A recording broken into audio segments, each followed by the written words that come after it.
ನಮಸ್ಕಾರ, ನಾನು ಸಾವಿತ್ರಿ ಅಂತ ದ್ವಿತೀಯ PUC ಕನ್ನಡ ವಿಷಯಕ್ಕೆ ಸಂಬಂಧಪಟ್ಟಂತ 2 ಅಂಕದ ಪ್ರಶ್ನೆಗಳನ್ನು ನಿಮ್ಮ ಮುಂದೆ ಪ್ರಸ್ತುತಪಡಿಸುತ್ತಿದ್ದೇನೆ.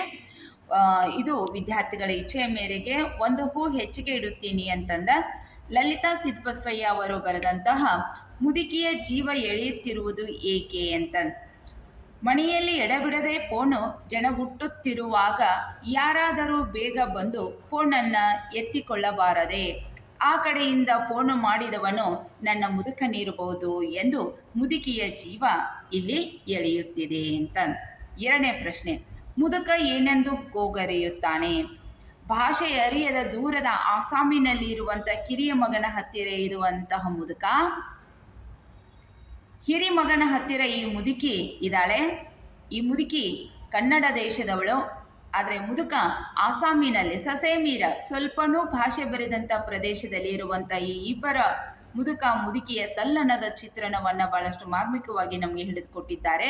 ಅದರ 2ನೇ ಪ್ರಶ್ನೆ, ಮುದುಕ ಏನೆಂದು ಗೋಗರೆಯುತ್ತಾನೆ ಅಂತಂದಕ್ಕೆ ಉತ್ತರ, ಭಾಷೆ ಎರಿಯದ ದೂರದ ಆಸಾಮಿನಲ್ಲಿ ಕಿರಿಯ ಮಗನ ಹತ್ತಿರ ಸೊಸೆ ಹತ್ತಿರವಿರುವ ಮುದುಕ ಮುದುಕಿಗೆ ಫೋನು ಮಾಡಿದಾಗಲೆಲ್ಲ ಮಾತಾಡು ಮಾತಾಡು ಮಾತಾಡು ಆಡು ಮಾತಾಡ ಇರಬೇಡ, ಮಾತನಾಡದೆ ಇರಬೇಡ ಅನ್ನುವ ನಿಲ್ಲಿಸಬೇಡ, ಮಾತೇ ಮರೆತು ಹೋಗಿದೆ ಕಣೆ ಎಂದು ಫೋನು ಗೂಡನ್ನೇ ತಬ್ಬಿ ಹಿಡಿದು ಗೋಗರೆಯುತ್ತಾನೆ ಅಂತ.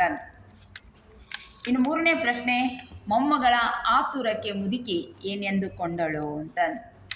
ಇಲ್ಲಿ ಅಜ್ಜಿ ಕಾಟಕ್ಕೆ ಆಕಿ ಅಟ್ಟದ ಮೇಲೆ ಹತ್ತಿ ಅಜ್ಜಿ ತನ್ನ ಮೊಮ್ಮಗಳನ್ನು ಕರೀತಾ ಇದ್ದಾಳೆ. ಫೋನನ್ನು ಎತ್ಕೊಳ್ಬಾರೆ, ಯಾವುದೋ ಫೋನ್ ಬಂದಿದೆ, ಆ ಕಡೆ ನನ್ನ ಮುದುಕಂದನೇ ಇರ್ಬೋದು ಅಂತ. ಅಟ್ಟದ ಕೆಳಗಿಂದ ಇಳಿದು ಬಂದಂತಹ ಆ ಹುಡುಗಿ ಫೋನನ್ನು ಎತ್ತಿಕೊಂಡು ಧಡಕ್ಕನೆ ಕುಕಿ ರಾಂಗ್ ನಂಬರ್ ಎಂದು ಹೇಳ್ತಾ ಇದ್ದಾಳೆ. ಆವಾಗ ಅಜ್ಜಿ ಹೇಳ್ತಾ ಇದ್ದಾಳೆ, ಇವಳು ಸರಿಯಾಗಿ ಕೇಳಿಸಿಕೊಂಡಳೋ ಇಲ್ಲವೋ ಅಂತ. ಸರಿ ಇದ್ದುದನ್ನು ರಾಂಗ್ ಎಂದುಕೊಂಡಳೋ ಅನ್ನುವ ಆತುರದಲ್ಲಿ ಹೀಗೆ ಗಡಿಬಿಡಿಯಲ್ಲಿ ಹೇಳಿದಳು. ರೈಟನ್ನೇ ರಾಂಗ್ ಎಂದಳೋ ಎನ್ನುವ ಮುದುಕಿಗೆ ಅನುಮಾನ ಉಂಟಾಗುತ್ತದೆ ಅಂತ ಬರೀರಿ ಮಕ್ಕಳ. ಸೊಸೆಗೆ ಹೊರಗಿನ ಕೆಲಸ ಬರಲೆಂದು ಮುದುಕಿ ಬಯಸಿದ್ದೇಕೆ? Very important.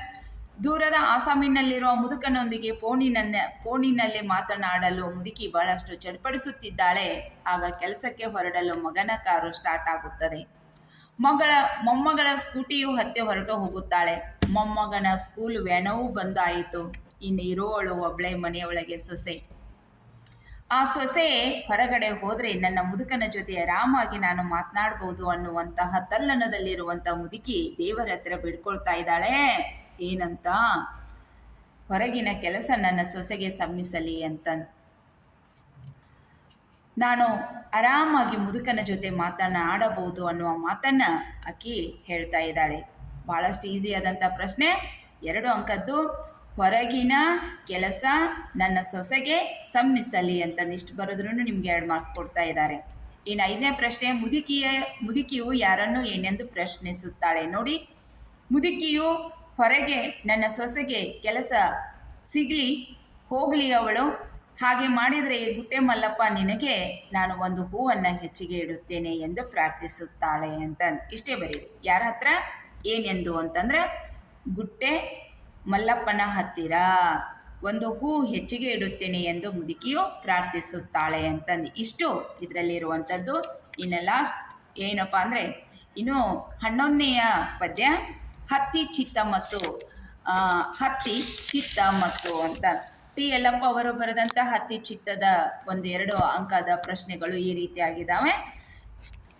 ಎಣ್ಣೆಯಲ್ಲಿ ನೆನೆದು ಉರಿಯುವ ಬತ್ತಿಯನ್ನು ನೋಡಿ, ಎಣ್ಣೆಯಲ್ಲಿ ಉರಿದು